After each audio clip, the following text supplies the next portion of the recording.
So welcome everyone to another 30-minute change tool webinar here with Nexus for Change. We're looking today at the P.L.A.N or P.L.A.N framework for collaborative change management. Last week's session, like I shared, was about the phases of collaborative engagements. You can find all that information on our blog, nexusforchange.com/blog4change. I encourage you to check that out. And today's sessions will be captured there as well. In Thinking Fast and Slow, a book by Daniel Kahneman, he is quoting Paul Rosen, who is an expert on disgust, and he says that a single cockroach will completely wreck the appeal of a bowl of cherries. However, a cherry will do nothing for a bowl of cockroaches. I would suggest that similarly, a poorly crafted collaboration plan will completely wreck any worthwhile cause, but a worthwhile cause will do very little to nothing for a bunch of poorly crafted plans. So the suggestion is to have a carefully and good plan which describes the purposeful series of steps that you and your team would engage in, that brings the right people together at the right time to ensure that the right change occurs in an accelerated fashion with efficient use of energy. The P.L.A.N framework that I'll be sharing about this morning specifically is really perfect for any number of projects that you might engage in. And you can use it for anything from planning a wedding or a surprise party to a multi-year Fortune 500 merger of large companies. The idea is that the P.L.A.N acronym captures the four areas, the four components of collaborative change. P stands for the purpose or the why of your endeavor. L stands for the leaders and stakeholders who you are engaging with. A are the action steps or the agenda, the what that is being done. And N identifies the needs, the how you are going to get these action steps done to then get the purpose and outcomes. So let's look at those in some detail. The P, the purpose or the why, is really the need to create a set of compelling purpose and outcome statements that focus on the end result. Typically, you want to start with the outcomes or the benefits of your effort. What is it that we want to achieve? What are the benefits that we need to create for the system that we're looking to impact and affect? A lot of times when you do that, you start having a list, and on that list typically are a bunch of action items that aren't actually outcomes. They're things, they're action steps that you need to take. Simple way to get from those action steps to outcomes is to ask, in order to what? So we have this step on our list. We're doing this in order to what? That's a really good test to figure out, is this an action step that we need to identify later on, or is this an actual outcome that can help us identify outcome statements and identify purpose? Once you have a list of what you've dialed in and drilled down to is the outcomes that you're looking to achieve, you can ask, if all of these outcomes are achieved, what is the difference? What shifts? What is the purpose of what we're engaging on? We'll get back to that here in a moment. The second piece, the L in P.L.A.N, are the leaders and stakeholders, the who. And you need to identify all the individuals that need to be involved. We suggest that you would create a spreadsheet that looks at things like the different hats that people might be wearing, the different perspectives that might be important, the different stakeholder groups that need to be brought to the table to enable and empower what it is that you're embarking on. One great tool that we actually have done one of these 30-minute sessions on is the RACI+F that will help you identify those different roles. It originally comes from NASA, and was really a tool to identify in a crisis situation where in split seconds you need to make decisions. You need to understand and know who's responsible, who's accountable, who do we have to consult, who needs to be informed, and sort of the recent addition for collaborative engagement, who are the people that are facilitating this process. Do note that there are certainly times where people wear different and multiple hats in these assignments. If you want to dig into RACI+F a little bit more, it's somewhat commonplace in agile project management, especially, which certainly the P.L.A.N framework draws from. I'll put in the chat here a link to the blog post that covers RACI+F in some greater detail for you. The next part, the third item in our P.L.A.N. Acronym is A, which stands for the action steps or the agenda that you're creating as concrete steps that can be taken in the short term and phases that you identify for the longer term for a project. We suggest that you use a timeline, that you use, some people prefer Excel spreadsheets. That's what they're nimble in identifying those. It's important to connect the action items and action steps on your agenda to the who, to the second, to the L in our P.L.A.N, the leaders and stakeholders. And one way to do that is to identify who is for each task responsible, who is accountable, who needs to be consulted with, informed, and who's facilitating, and sort of really drill down the action steps at this level of identifying the responsibilities or the assignments in terms of who is responsible for each of those. And again, you want to review in order to what? We have this action step that we've identified. How does it serve the outcomes that we've gotten together and identified that are part of this process? Sometimes you'll identify that, hey, we have action steps that are clearly missing because we have an outcome here that has no action steps associated with it. Or you might identify that you have action steps that are, well, we've always done it this way, or that seemed like a good idea, but it doesn't really serve the outcomes that you've identified. So this helps you drill down and connect the two. Actually want to look at that a little more deeply and sort of consider what in my mind is this logic chain of identifying actions. Usually we don't have much trouble doing that. We have a project and we pretty immediately go into what is it that we're going to do. And we spend quite a bit of time identifying, well, we're going to do this, we got to do that, we got to do that. Once you have that listing, it's really important again to ask that question. We're doing this action step in order to do what? If the answer is one of the outcomes that you've agreed on, then that makes complete sense. Once you have that list of outcomes, again, ask that question. If all of these outcomes are achieved, what shifts? What's our purpose? And focus in on that. A lot of teams spend a lot of time on the action steps and not a lot of time in drilling in on outcomes and purpose. That seems a lot of times like it's an insurmountable amount of time. Like, how are we going to craft this purpose statement? We recommend that you really come up with one sentence statement that everybody on your team is going to be able to repeat at the drop of the hat. Why are we doing this? Here's our purpose statement. And that you get broad agreement on that purpose statement, because that will then inform those action steps and make sense. And you'll be able to double check one another and say, hey, we have this action here that it really doesn't feel connected to our outcomes and purpose. Do we need it? Or are we missing an outcome that we have to identify? One example might be you're part of an evaluation project and you're saying, okay, why are we doing this evaluation? And somebody might say, well, we're doing it to track these important key performance indicators we've identified. That sounds initially like, okay, that's a good reason, but really that's an action step to track key performance indicators. What is the benefit of tracking those? Gets you to outcomes, and then once you've identified that, you can get to purpose. The final piece of the P.L.A.N acronym and those 4 elements are the needs. It's sort of the reality check. Okay, we've identified actions, outcomes, and purpose.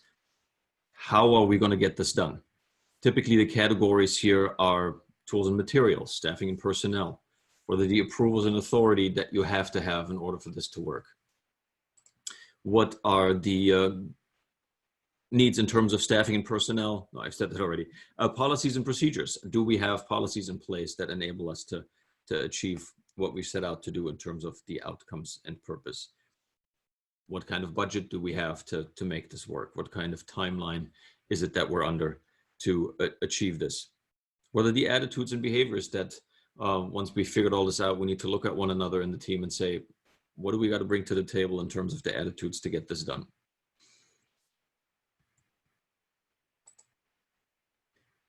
One way to think of the needs, some people really like acronyms to sort of create mnemonic devices and track some of these. I think this started as 3T somewhere I've seen, where people talk about time, talent, and treasure.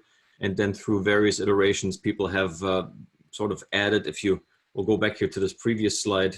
No, other way. If you look at this listing here, I'll hop back into the 5 T's. Policy and procedure is not exactly captured. So you could argue that maybe there's a 6th T that you want to come up with. But these 5 I've heard in some use and thought it might be helpful. So time identifies the hours of staffing, the deadlines. that you need to have available. Who are the people that are coming to the table? What talents do you need to leverage for your effort? Treasure, the third T, budgets, funding, and so forth. The ties that people bring with them. What are the connections, the networks that we need to leverage?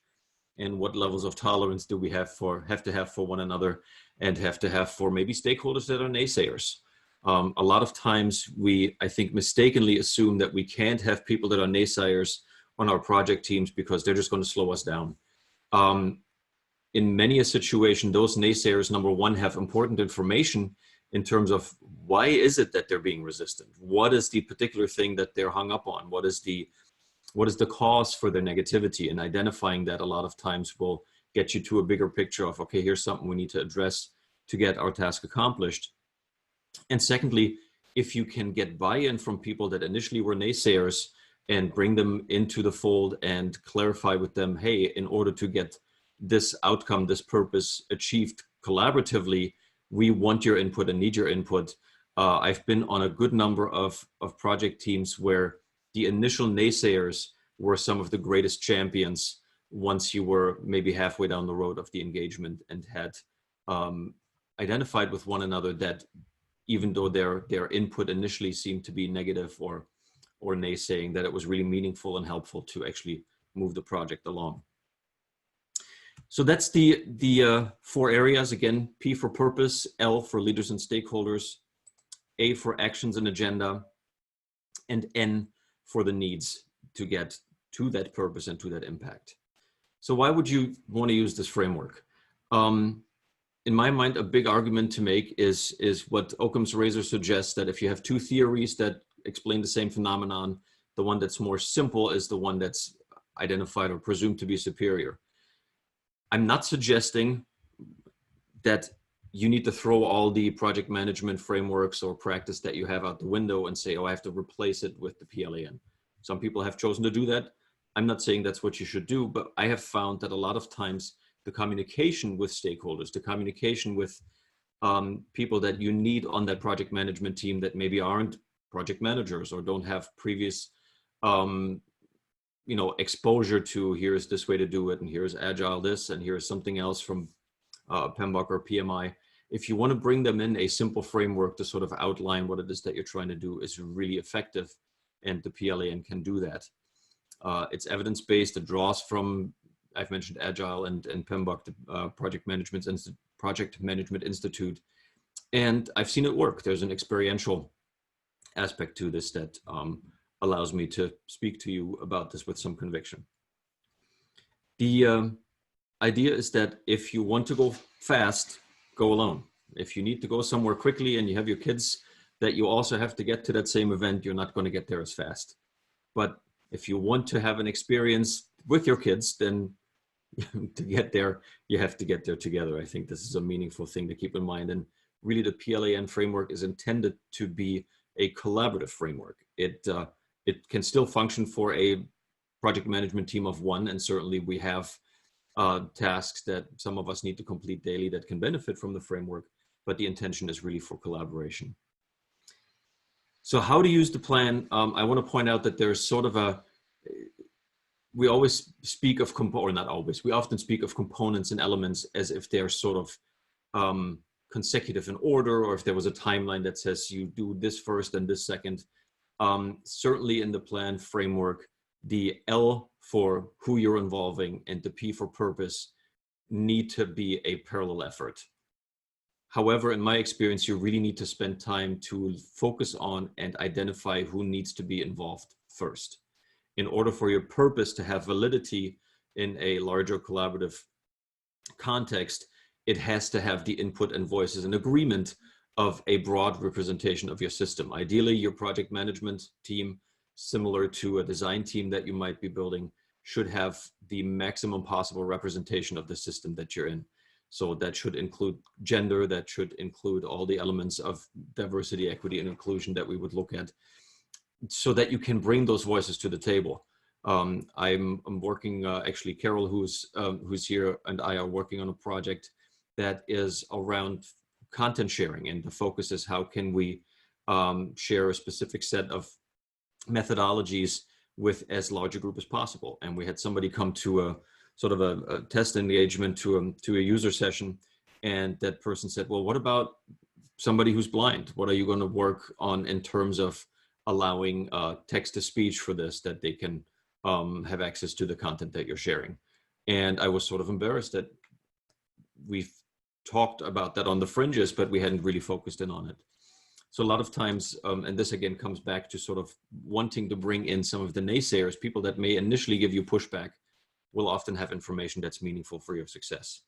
So make sure that you know who's involved, then identify a shared purpose that allows you then to get to the action steps.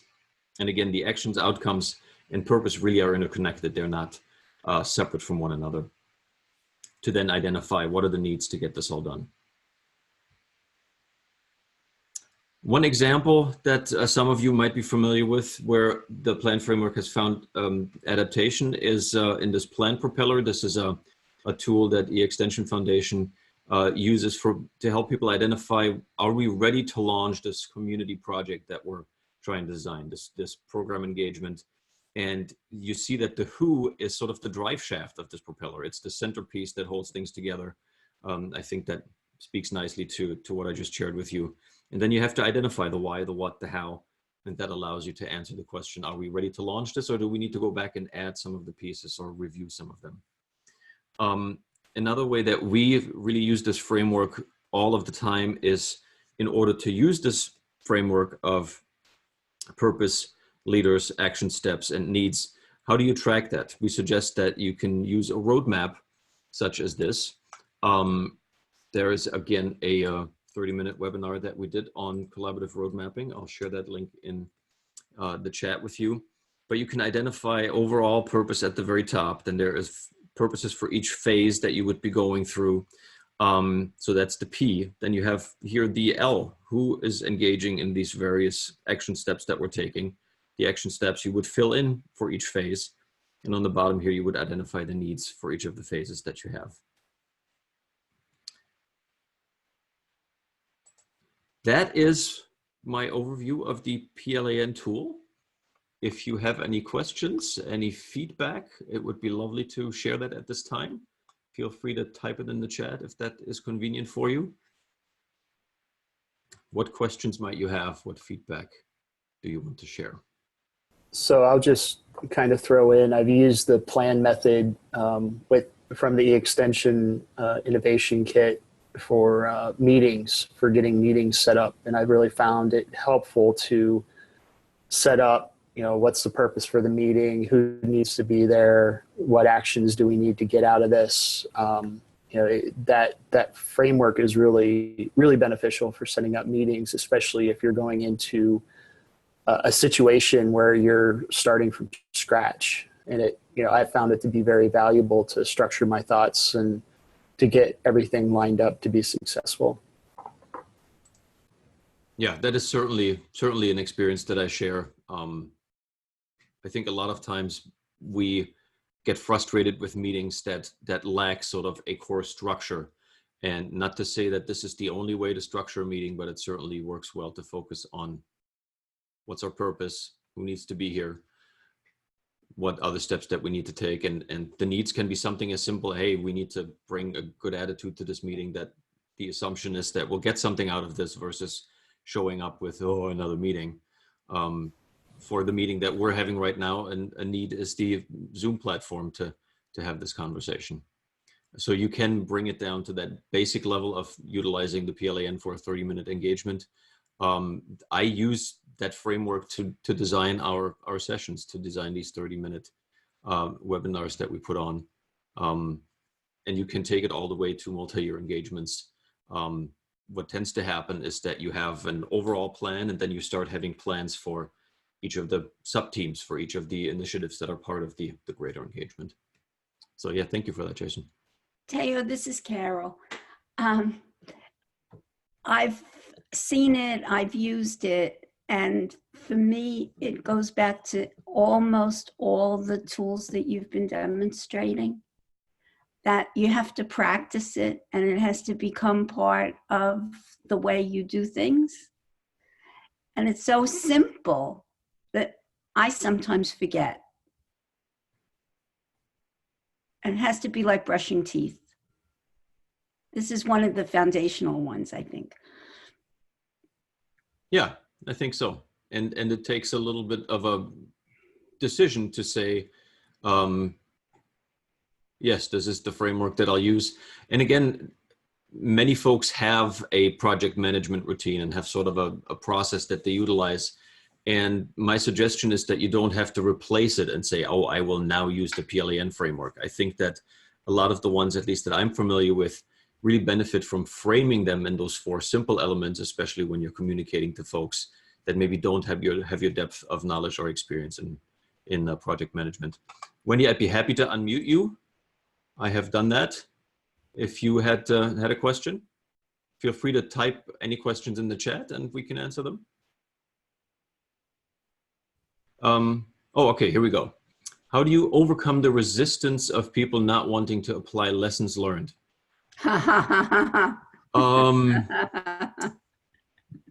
I don't know that simply throwing a framework at them is going to resolve that. I think and this is funny, post-plan project completion, if they're still resistant, I guess I want to offer that it seems that there tends to be a few people that just are not willing to play ball. I have found that when you challenge an organization with really practicing these collaborative tools, that you tend to find a couple of people here or there that just are not willing to do that. It goes against the grain of we've always done it different and it has worked. Why are you fixing something that's not broken? And in some situations that has meant that you just have to move on without them. And there is no way to convince them because they're not willing to engage and communicate. They just have, for some reason, a shield, a wall up that says, I'm not collaborating with you. But I have also found that if you seek to engage what are naysayers early on and you assure them that, hey, I want to understand why it is that you're resistant. I believe that there is important information in your saying, I don't think this is going to work. Tell me more. I want to understand why you feel that way.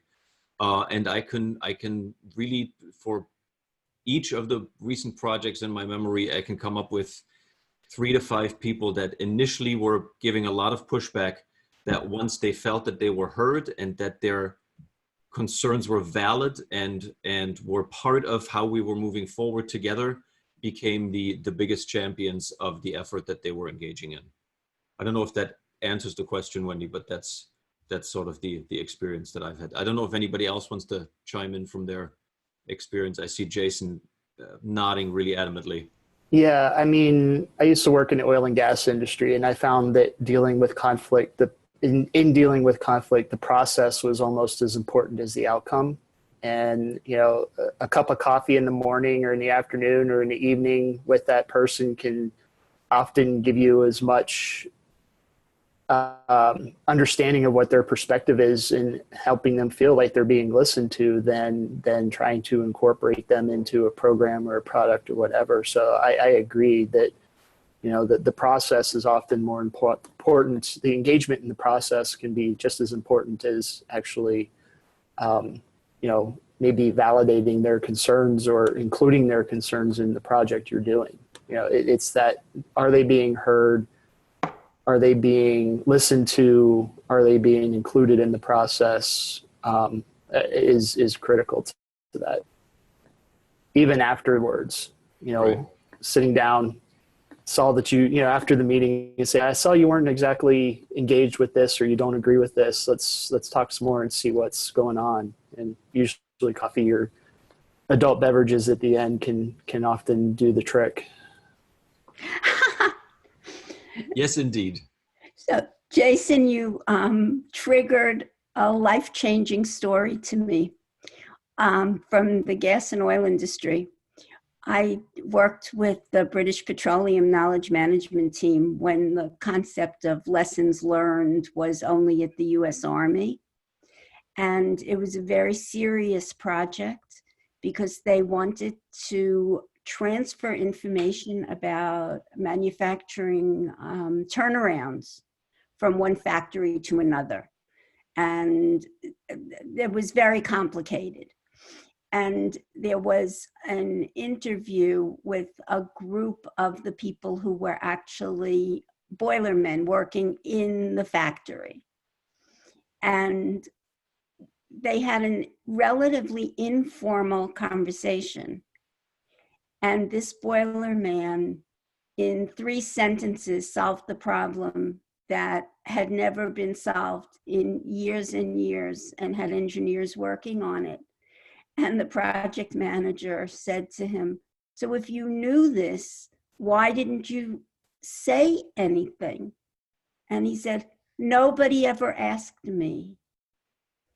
And that changed my whole perspective of ask, don't tell.